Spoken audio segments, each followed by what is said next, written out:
नमस्कार, देवाशीष भट्टाचार्य की तरफ से आज फिर से मैं हाजिर हूँ जीएसटी के बारे में और कुछ खुलासा करने के लिए। आज की बात है क्या ना, गोल्ड गोल्ड जो सोना जो लड़के लड़की वगैरह वगैरह सब कोई खरीदते हैं देश भर में, इंडिया में, इंडिया के बाहर, सारे जगह पे ये गोल्ड इंटरनेशनल लेवल पे लिंक्ड है। मीन्स सारे कंट्रीज़ के जो रिज़र्व बैंक है, जो सेंट्रल बैंक बोल के बोला जाता है, उसके करेंसी के साथ ये लिंक्ड होता है। मीन्स कोई भी पैसा छापता है तो गोल्ड से लिंक करके, मतलब जितना भी पैसा छापना है उतना गोल्ड आपको रिज़र्व बैंक को दे के फिर रिज़र्व बैंक मिंट से वो उतना ही पैसा छापता है। अभी आते हैं दूसरे बात में।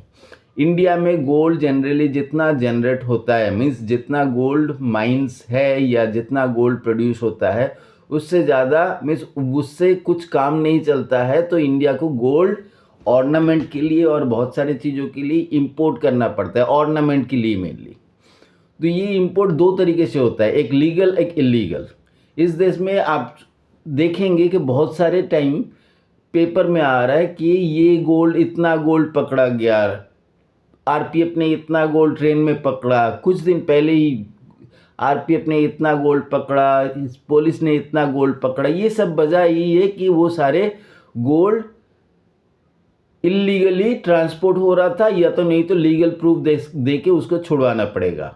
जो कुछ भी है, हमारे देश में गोल्ड जिनके इनकम टैक्स फाइल नहीं है उनके लिए, लड़कियों के लिए जो मैरिड है उनके लिए 500 ग्राम है, जो अनमैरिड लड़कियां हैं उनके लिए 250 ग्राम है, और जो लड़के हैं जिनका टैक्स फाइल नहीं होता है उनके लिए 100 ग्राम है।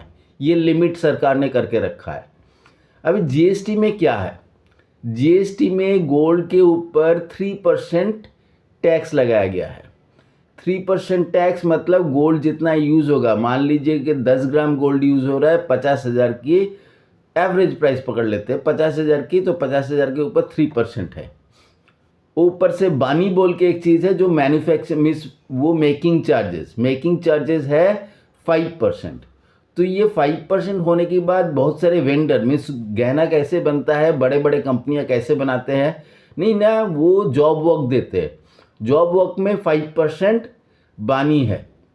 बानी मतलब वो मेकिंग चार्जेस है। तो मेकिंग चार्जेस में ये लोग जो लेबर क्लास है उनको छूट देने के लिए बहुत सारे मैनिपुलेशन किया जाता है। एसीजेड छोड़ के बाकी सारे में ये प्रॉब्लम है। और कहाँ पे है ना, छोटे छोटे शहरों में बानी के ऊपर मीन्स वो बिल छोड़ के ही बहुत सारे गहना बिकता है। प्रॉब्लम यही है कि बिल छोड़ के जो बिकता है उसमें ज़्यादा प्रॉब्लम नहीं है। ये गोल्ड छोटे छोटे काउंटर में बहुत सारे शहर है, बहुत सारे, मैं सबके बारे में नहीं बोल रहा हूँ, छोटे छोटे शहरों के, इंडिया के छोटे छोटे शहरों के दुकान में देखेंगे ढेर सारे गोल्ड की स्टॉक है। गोल्ड की स्टॉक के हिसाब रखना पड़ता है। तो गोल्ड की स्टॉक जितना है उनके पास क्या उतना वेल्थ है, वो सारे उनको, उनका चेहरा देख के, उनका बाकी सारी चीज़ देख के वो पता चल जाता है इनके औकात मतलब फाइनेंशियल कैपेसिटी कितना है। उस फाइनेंशियल कैपेसिटी में वो कितना गोल्ड रख सकता है उसका कुछ हिसाब होना चाहिए। तो क्या होता है, नहीं ना, मुंबई और चेन्नई ये दो जगह से मेनली गोल्ड का ऑपरेशन होता है, जहाँ से लीगल और इलीगल दोनों तरीके से गोल्ड मंगवाया जाता है। तो ये जितने भी छोटे छोटे शहरों में गोल्ड जाता है उसका एक मेजर हिस्सा इलीगल गोल्ड स्टॉक में रखा जाता है, जो क्रेडिट के तौर पे जाता है। उनके पास जाके आप बिल मांगिए, उनके लिए बिल देना मुश्किल है, वो बिल नहीं देना चाहते, बिल नहीं देंगे, बोलते बिल में काम नहीं करते। मैं खुद कुछ साल पहले एक छोटे शहर की छोटे दुकान में बोल रहा था जाके कि मुझे बिल में चाहिए, ऑनलाइन ट्रांजैक्शन करना है। नहीं, हम लोग नहीं करते। तो इसका वजह ये है कि कुछ ना कुछ गड़बड़ है।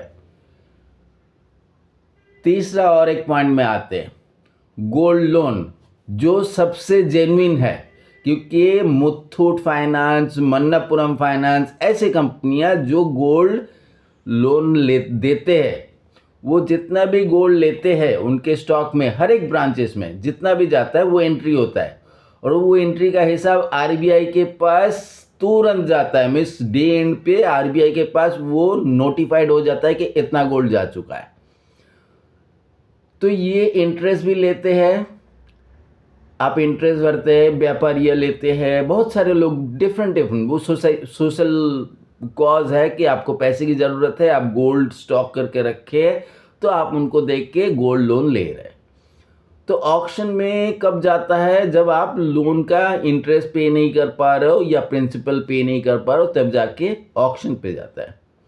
ऑक्शन क्या होता है कि जब आपका गोल्ड, मान लीजिए कि आपका 1 लाख का गोल्ड था, 1 लाख का गोल्ड है, उनमें वो 60,000 रुपया दिया, 60,000 रुपया देते देते आप इंटरेस्ट पे नहीं कर पा रहे, कुछ प्रॉब्लम में फंस चुके हैं, वो 1 लाख क्रॉस कर रहे हैं, तब जाके वो लोग बोलेंगे कि ये ऑक्शन में जाना है।